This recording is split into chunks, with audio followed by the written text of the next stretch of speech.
nudi pareti di roccia, il bianco della neve, l'impeto dell'acqua pulita dei torrenti, gli alberi antichi che svettano verso il cielo, abbarbicati sui versanti scoscesi da conquistare a piedi, con fatica e meraviglia. Visitando la montagna veneta si possono scorgere paesaggi di rara bellezza. La natura, ora selvaggia, ora permeata dalla presenza e dall'attività dell'uomo, rappresenta uno dei fattori principali di attrazione turistica. Una ricchezza che appartiene a tutto il territorio regionale, terra in cui, in ogni angolo, la bellezza si fonda su equilibri delicati.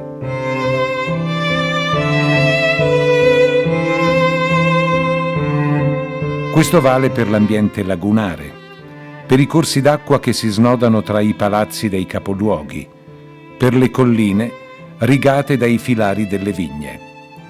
Le stesse rocce che dominano il paesaggio di alcuni dei luoghi più suggestivi delle Dolomiti bellunesi e delle Prealpi venete, che fanno da cornice al lago di Garda, all'altopiano di Asiago, al Cansiglio, solo per citare alcune zone tra le tante in grado di consegnarci immagini da cartolina.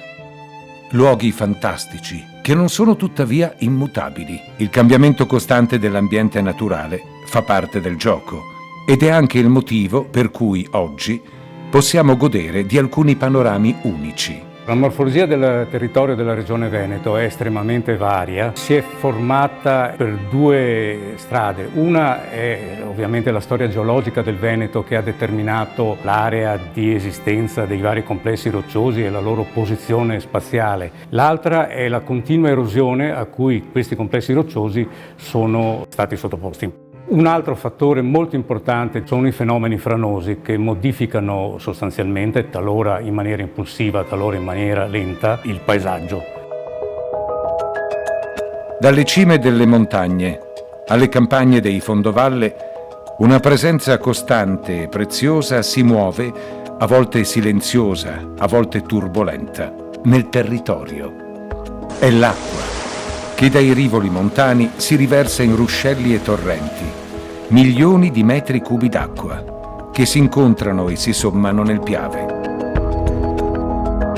Acqua che finirà in mare, ma che prima di raggiungere gli spazi aperti dell'Adriatico incontra gole profonde, dighe, ponti, strettoie, percorsi a gomito. Un sistema complesso, quello dei corsi d'acqua e dei laghi, in cui ogni sconvolgimento può creare un effetto domino. Difendere i centri abitati, gestendo l'acqua e le sue interazioni con il territorio, comporta un grande dispendio di energie. I flussi idrici straordinari, oltre a mettere in sofferenza tutto il reticolo di drenaggio, hanno l'effetto di avere una grande capacità erosiva. Maggiore è il trasporto solido e maggiore è la capacità erosiva dei corsi d'acqua. Gli afflussi idrici possono essere impulsivi, con grande quantità d'acqua in pochissimo tempo, oppure possono rispondere a periodi lunghi e piovosi. In ogni caso questi fenomeni sono quelli che possono modificare in maniera sensibile e anche immediata la morfologia del territorio. Un esempio concreto. Il lago di Alleghe, uno degli specchi d'acqua più fotografati del Bellunese, è nato proprio per effetto di una frana, che ha creato uno sbarramento nel Cordevole nel tardo Settecento. Le cronache di allora parlano di villaggi sommersi, vittime, evacuazioni. Un evento di portata straordinaria ha cambiato il territorio e la vita della popolazione.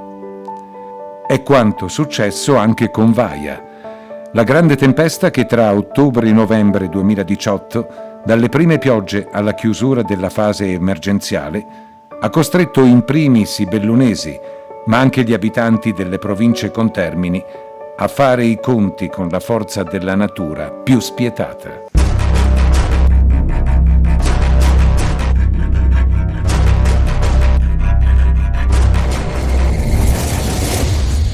territorio bellissimo, non per niente il Veneto è la prima regione turistica d'Italia, ma il Veneto è anche un territorio fragile. Pensiamo che abbiamo le montagne più belle del mondo, le Dolomiti, e basta guardarle per rendersi conto di quanto sono così friabili e che possono generare frane e smottamenti, così come la pianura, con gran parte dei corsi d'acqua che sono pensili, cioè sono più alti rispetto alle abitazioni circostanti. E questo ha fatto sì che la Regione abbia messo a punto un piano molto complesso, che abbiamo già avviato, centinaia di opere che servono a mettere in sicurezza il Veneto. Gli effetti si sono già visti, perché con gli ultimi eventi, che sono stati peggiori rispetto a degli eventi del passato, penso al 2010 o al 1966, i danni sono stati rilevanti ma molto inferiori, soprattutto in termini di perdite umane.